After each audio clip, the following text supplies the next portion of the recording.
Why are the beings here, and what do they want, and what does it mean for humanity? Well, let's talk about that. So get in here. This is Jack with Cosmic Road. I talk about UFOs and the paranormal. Please like, please subscribe, please share on social media, and let me know what you think in the comments below. Okay, today I'm going to go over a few different contactees and their experiences and their impressions based on their experiences. And their modes of contact differ greatly. So let's just get into it. This is the first one. I'm probably going to mispronounce his name. Ashwin Venu, I think is his name. And he appeared on the Jeff Mara podcast. Great podcast. I love that channel. I check out as many of those videos as I get. Most of them are near-death experiences, and the information there is mind-blowing. But he also gets people that channel information and also alien abductees. And this gentleman is an alien abductee or contactee who also received telepathic communication with the beings. And I'm not going to go over his whole testimony here. He talks about a lot of stuff, and he kind of mixes up his own experiences and information with his own research. At times, it's kind of hard to understand exactly what he's trying to sort out, his experiences from his research. But one of his takeaways is that he believes the different types of beings, the Nordics and the reptilians, etc., now, they're playing good cop and bad cop. That is one of his takeaways. I think that is very interesting because I've always been kind of, skeptical and suspicious of the reptilian versus Nordic information. The, Nordics look like, Lord of the Rings elves in space. They're enlightened, beautiful, beings, and people, humans, have very positive experiences with them. Now, that could all be legitimate, and I really want to believe in that. And I love that story and that idea a lot. And it makes sense that beings that look like us and that we may be more closely related to might want to help us and might be here to evolve us or assist us in some way. Whereas beings like reptilians that aren't like us in any way, may be of a different nature, opposed to us, or more about their own agenda. But it is an intriguing notion that beings could be playing good cop and bad cop and all part of one larger paradigm. Reminds me of my own thoughts on God. And going back to the yin and yang symbol, if you don't mind a brief digression, one of my thoughts on God or source, as many near-death experiencers call it, or him or her, or, whatever God or source is, it doesn't seem to be any one particular gender or anything like that. Some people perceive it as male, some female, some as both, some as neither. But many people have encountered this being or source, who, of course, is more than a being. It's everything, and the creator of all things and all reality, and maybe the uber reality, or at least one set of uber realities. There may be more than one set of realities. Anyway, but one of the ideas is that one of the ideas that I've taken away from it, of those experiences, is that if source is all things, then that encompasses the light and the dark, the good and the bad, right? The Christians have a view where God is good and the devil is bad. And, that's the light and that's the dark. Well, my own view of source is that perhaps, the God or source is not the light. He's not the dark. He's the circle. It is the circle. Perhaps and this is another thing that you get from near-death experiences and the information people receive from beings on the other side, is that at some point, source decided to divide itself to experience itself in a greater way. When it was all one thing, it was hard, there was no duality. It was hard to have any contrast, and it was hard to understand itself. So it may have created reality, and the duality at play here in an effort to understand itself, and we could all be expressions of source trying to understand itself in some way. So just a thought, what that one experiencer made me think about in terms of good cop and bad cop. So let me know what you think about that in the comments below, and then we'll get to the next experiencer here. And this also appeared on the Jeff Marr. This experiencer also appeared on the Jeff Marr podcast. And his name, he has a book called The Haunted Sky. And his name, oh man, it's not appearing there. But I will link to it and you can read all about it and listen to his information. He has a more classic gray alien abduction scenario. And his information is actually pretty in-depth because the beings he's interacting with, the grays, want him to share this information. They actually prompt him when to go out and video them or photograph their UFOs, and they allow him to remember some of his experiences.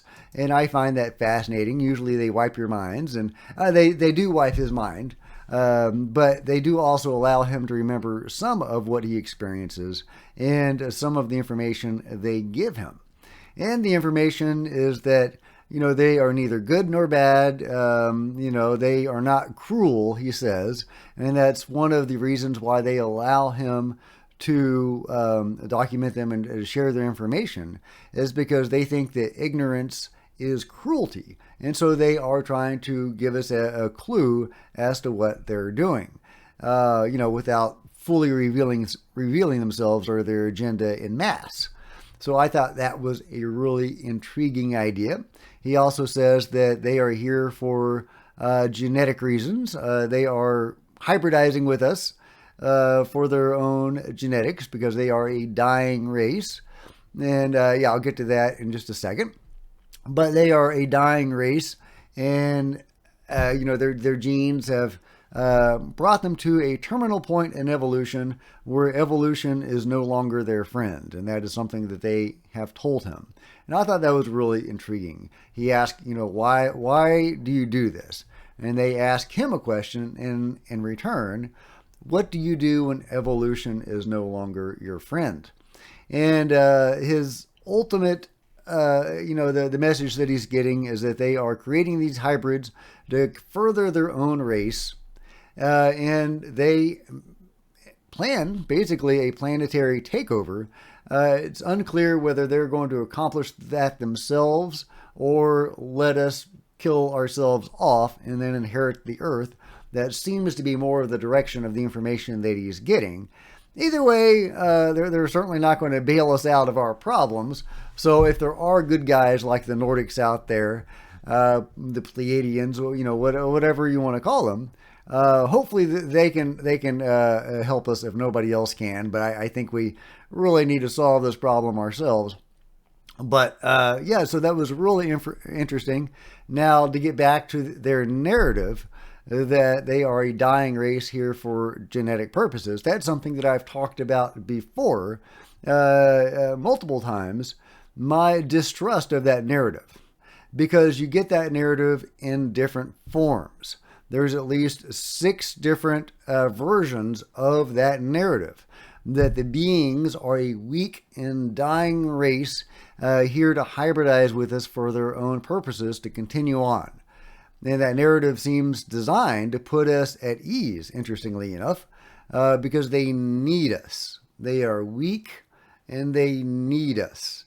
We are important to them. So that seems to be the idea behind the narrative from what I can glean. They're definitely not weak. Whether they're dying or not is an open question. But the fact that you get that narrative in different forms, wildly different forms. Sometimes they claim to be from the future. Sometimes they claim to be from the past. Sometimes they're out there in space and they've integrated with technology too much. And it's not genetic engineering. They've integrated with technology, AI and stuff, too much. And now they have to come and save themselves by hybridizing with us. Sometimes they're from an alternate reality and are distantly related to us. So, you get these different versions of the story, all with the same idea. But because those various stories can't all be true, I tend to think all of them are BS. So, but, again, let me know your thoughts in the comments below. But I did want to share that very interesting information. And so we'll go to the next person. And this lady, I want to get her name, Wendy Kennedy. Her information, let me see if I can get her with her eyes closed. She's channeling beings right now. That's why her eyes are closed.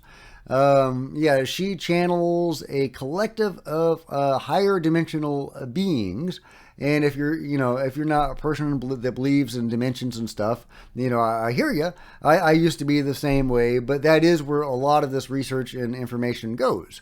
And even my own experiences seem to bear that out. Not that I'm a high-level experiencer like these guys are.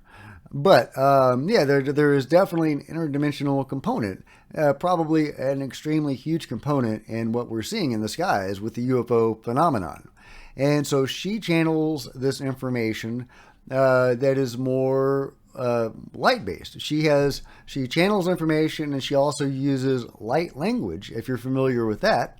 That's, a separate video, if not. To interact with these beings. And her information is very much in the Dolores Cannon mode. We are ascending, and it's very, vibrational and spiritual. And it's a very positive message. And, again, I encourage you to check out all these videos, and I'll link to them, all of them below. But this goes back to something that I talk about sometimes called the silo of information situation. There are silos of UFO information. The David Jacobs, Bud Hopkins camp versus the Dolores Cannon, Barbara Lamb camp. And she, Miss Kennedy here, fits more in the Dolores Cannon, Barbara Lamb camp. The New Agey ascension, we're ascending to the fifth dimension camp. And, I love that camp. I really resonate strongly with that camp. I think that's where a lot of this goes. But you can't dismiss the other camp. Where a lot of strong research. David Jacobs and Bud Hopkins hypnotically regressed thousands of people, as did Dolores Cannon and Barbara Lamb. But they're, both of their, avenues of information, all of the people they regressed were alien abductees and contactees. But they were getting wildly different information.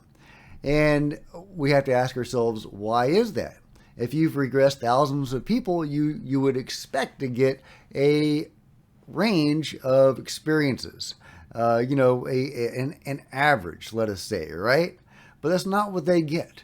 They get wildly, wildly different narratives and stories. So why is that?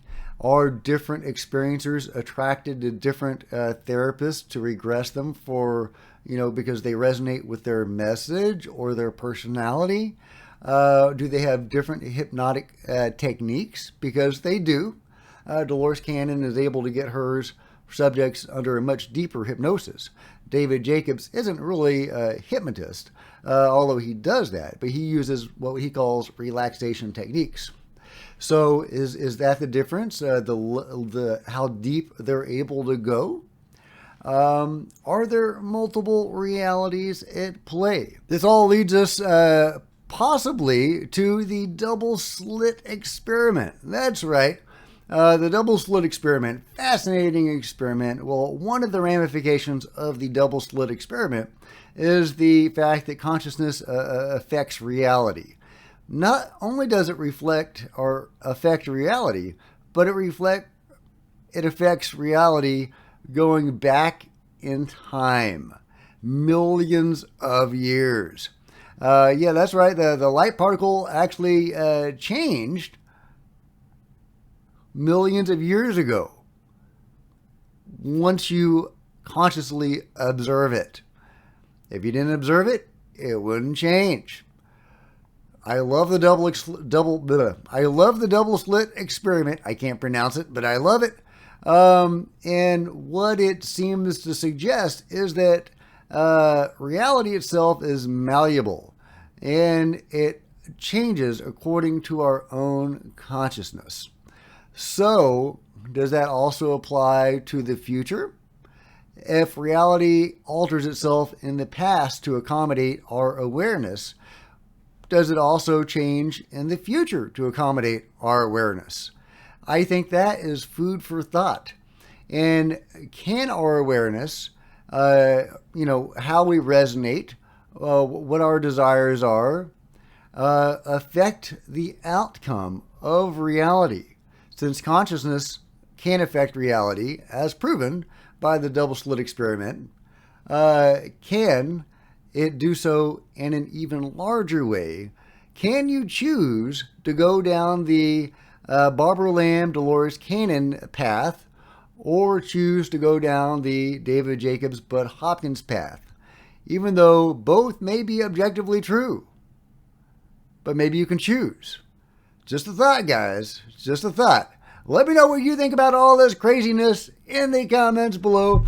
And if you've enjoyed this video, please give me a big thumbs up. I sure would appreciate it. Smash the subscribe button and the bell to be notified of future videos. You don't want to miss a thing. Join me on social media, Facebook and Twitter, links below. Love to see you guys there. Oh, there's also a Discord server. If you wanted to support Cosmic Road in an even bigger way, please consider buying a t-shirt or a coffee mug. See the merch store below, or become a channel member. Channel members are rock stars, and I make videos that are available publicly, but channel members get to see them hours or even a day before everybody else. So hopefully that'll induce some of you guys to become channel members today. So see the link below. Meanwhile, there are plenty of other videos to check out on the channel, and I'll see you guys next time. This is Jack with Cosmic Road, signing out. Oh, and hat tip to Bernard for sending me the first two videos. I had actually already seen the second one, but I had never actually seen Venu's information before, and I really appreciate it. So thank you, Bernard. You rock.